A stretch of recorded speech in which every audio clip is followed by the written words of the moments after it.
New سہارا welfare foundation Lahore کے زیر اہتمام یوم دفاع پاکستان کے موقع پر باغ جناح لاہور آرٹس کونسل میں شاندار تقریب کا انعقاد ہوا۔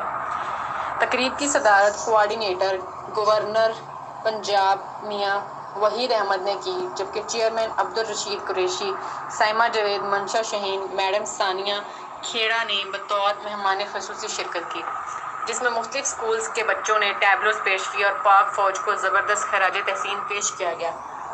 تقریب سے خطاب کرتے ہوئے مقررین نے کہا کہ پاکستان ایک نظریہ کی بنیاد پر حاصل کیا گیا ہے، جس سے قوم نے اپنی سمت کا تعین کیا۔ خواب سے سوچ اور سوچ سے حقیقت تک کا سفر آسانی سے طے نہیں ہوا۔ آزادی کے 73 برس ہماری جہد مسلسل کے آئینہ دار ہے۔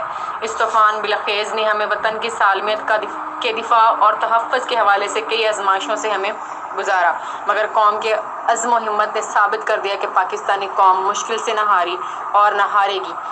امن و ترقی ہمارا مقدر ہے، یہاں محبت اور خلوص بھائی چارہ ہی ہوگا۔ آج کے دن کے حوالے سے میں پاک فوج کو سلام پیش کرتا ہوں، جو ہماری جغرافیائی سرحدوں کی حفاظت کے لیے چوکس ہے، اور انشاءاللہ پاکستانی قوم ایک بہادر قوم ہے۔ انڈین وزیر اعظم کو ہوش کے ناخن لینے چاہیے، اور کشمیر کے اوپر جو ظلم و زیادتی کے پہاڑ توڑے جا رہے ہیں، اس پر بھی اقوام عالم کو فوری طور پر توجہ دینی ہوگی۔